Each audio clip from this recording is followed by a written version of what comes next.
Welcome to another explainer. Today, we're doing something a little different. We are stepping completely away from the daily grind, the charts, the data points. Instead, we're taking a profoundly different kind of journey into the landscape of the mind. We're going to break down this absolutely beautiful ancient concept derived from the story of the Silent Cave of Shiva. So right off the bat, take a slow, deep breath. Today, we aren't traveling across physical mountains. Nope. We are going inward, to a place literally older than time itself, to uncover exactly how this story teaches us to find pure silence and stillness right within our own minds. Okay, let's dive into this. The ultimate destination of our journey today is wrapped up in this really profound realization. You do not become consciousness, you already are consciousness. Now that is a massive paradigm shift, right? So often we think of peace or mindfulness as something we've got to achieve. Like some distant goal we finally reach after years and years of practice. But the source material we're exploring today completely flips that on its head. It suggests that consciousness isn't some upgrade you install into your brain. It's actually your fundamental baseline. We literally just have to strip away the noise to realize it. So to get to that realization, imagine just leaving our current reality completely behind. Because on one side, we have the human condition as we know it right now, the noisy world. We're constantly surrounded by our phones, looming deadlines, endless worries. It's like everything is clamoring for your immediate attention all at once. But now, imagine a departure deep into the Himalayas, a place of ancient serenity where all that noise simply fades away. Just picture ancient stones under your feet, the whisper of a breeze through cedar trees, and pure, uninterrupted silence. No cell reception, no stress. Just you and a river flowing so softly it's as if the water itself is meditating. In our narrative, as you're walking through the serene mountain landscape, something incredible happens. A solid mountain wall slowly begins to glow. A doorway appears, clearly not built by human hands, and it opens right up into a warm, sandalwood-scented cave. And inside sits Lord Shiva, the great yogi. He's timeless and completely motionless, seated upon a tiger skin, covered in sacred ash, with a crescent moon resting on his head and the holy Ganga flowing from his hair. There's even a cobra sleeping peacefully around his neck. Now, everything about this imagery is designed to inspire profound peace, not fear.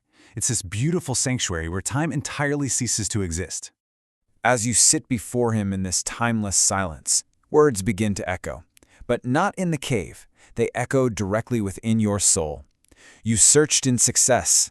You searched in wealth. But the one searching you never searched for. Wow. It's just such a powerful challenge to our modern mindset. I mean, we spend our entire lives looking outward, don't we? Looking for better jobs, perfect relationships, more money, always thinking those external things are going to finally bring us peace. But this story gently points out the great irony of the human condition. We investigate absolutely everything in the universe except the actual awareness that is doing the investigating. Section 1.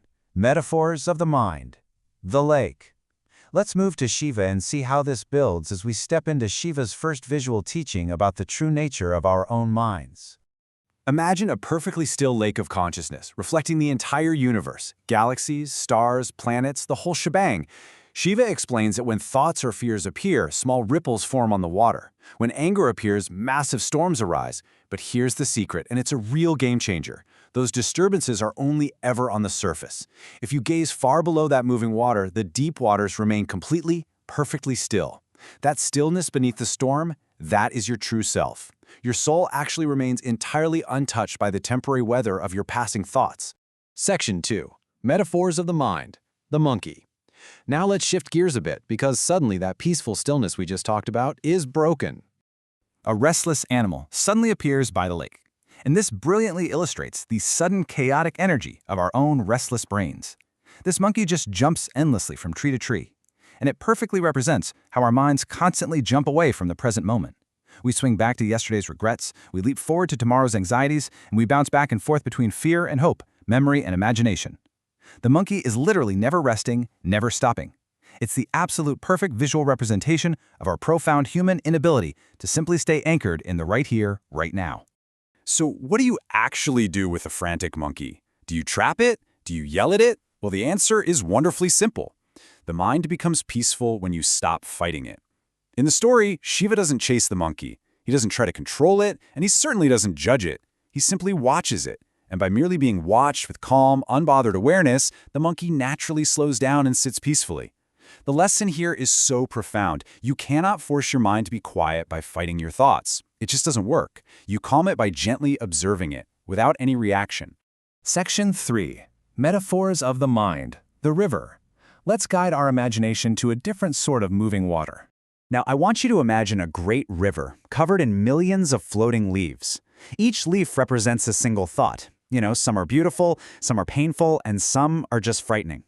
When you instinctually try to reach out and grab one of those leaves, Shiva offers a super practical 3-step technique for managing this flow. Number 1, watch the thoughts. Just recognize them as passing leaves. Number 2, do not hold them. They are passing visitors. They are not you. And number 3, let them flow downstream. If you simply let the leaves pass without grabbing them, without attaching your own identity to them, eventually the river becomes entirely empty, and only silence remains. Section 4, the cosmic dance. And here is where the energy really starts to pick up. The cosmic dance is this incredible realization that the entire universe is moving in a single, unified rhythm. You start to hear the beat of a drum, and when Shiva rises to dance, everything moves with him. Stars rotate, galaxies spin, atoms vibrate. And most importantly, the heartbeat inside your own chest joins that exact same rhythm. It's this continuous, beautiful cycle of creation, preservation, and transformation. This brilliant imagery teaches us that absolutely nothing is separate. Every single breath you have ever taken has always belonged to the wider universe. You are an inseparable part of the dance. As the dance peaks, Shiva opens his famous third eye. Now, popular culture often depicts this as some sort of weapon of destruction, right? But this story frames it beautifully differently. The third eye doesn't destroy anything. Instead, it reveals truth by shining the light of pure awareness. It shows us that our deepest fears are really merely shadows, just hiding in the darkness of our own ignorance. But when the light of pure awareness touches those shadows, they instantly vanish. As Shiva says, fear survives only in darkness. When awareness comes, fear simply cannot remain. Section 5, the light of awareness. Let's really slow things down for a second here. In the story, Shiva places a gentle hand on your forehead, and instantly, every thought, every memory, and every single worry just stops entirely. So the crucial point is this. You realize peace was never actually missing. Your attention had just wandered away from it. He explains that you are not the clouds. The clouds are your thoughts. They're always moving, blowing in and out, constantly changing shapes. But you are the sky. The sky never moves. The sky simply holds the clouds. Your awareness is the sky. It is infinite, it is silent, and it's always present, no matter what kind of weather is passing through it. Section 6, carrying the cave within. It's time for us to start heading back. Having learned these absolutely incredible lessons, the time comes to return. The glowing cave slowly fades away, the mountains disappear, the stars become distant, and we are brought right back to the physical world where our journey began. But here's the thing. When you open your eyes, the outside world looks exactly the same, but you are fundamentally different. You return to a completely transformed world. Because you've tapped into that deep lake, you've stopped fighting the monkey, and you've watched the leaves flow away, your entire perception has shifted. The wind just feels softer, the trees seem wiser, the sky feels closer. Why? Because you no longer need to travel all the way to the Himalayas to find peace. You now carry Shiva's sanctuary, that silent cave, right inside you. Every breath you take in your normal daily life can become a meditation. As we near the end of our explainer today, I really want you to let these words sink in. If you match your breathing to them, they become incredibly liberating.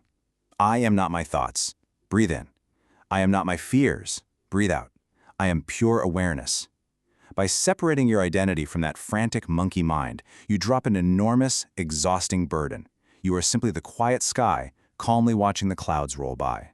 And so the story closes with this ancient text, this mantra, Om Namah Shivaya.